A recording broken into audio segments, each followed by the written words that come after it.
pang dinadala mo sa akin? Imbis na dinadalan mo ako ng mga yan, kung inuurong mo na lang ba yung demanda mo sa akin, mas natuwa pa ako sa'yo. Alayas na ako sa pesting impyerno.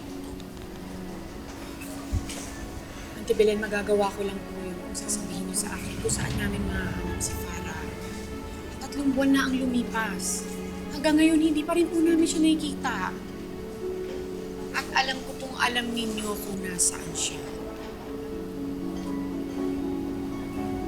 Alam mo kung anong sagot ko sa tanong mo? Kahit alam ko pa kung nasa ng anak ko, hindi ko siya ilalaglag sa'yo. Pero Auntie Belen, ito na lang po ang chance ninyo.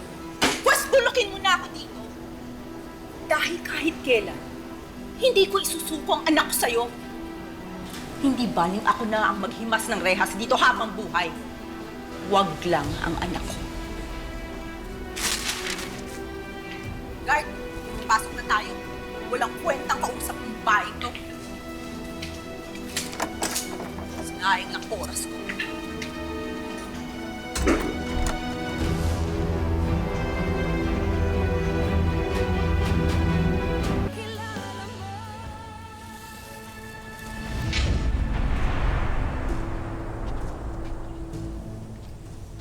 Humanda kayo sa akin.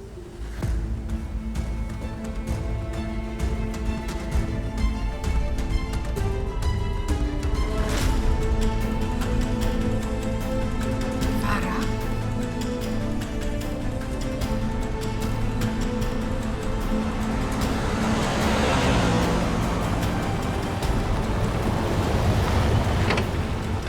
Sak! Sak! Ay! Si Farah. Si Farah yun, sigurado ko.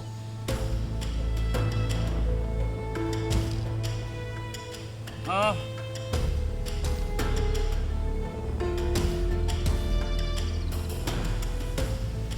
Alam mo, love, baka guni-guni mo lang yun dahil pinag-uusapan natin kanina si Farah.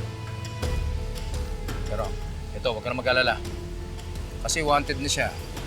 Although nakalaya siya, ang galing niya magtago, pero hindi babalik dito yun. She's not that reckless.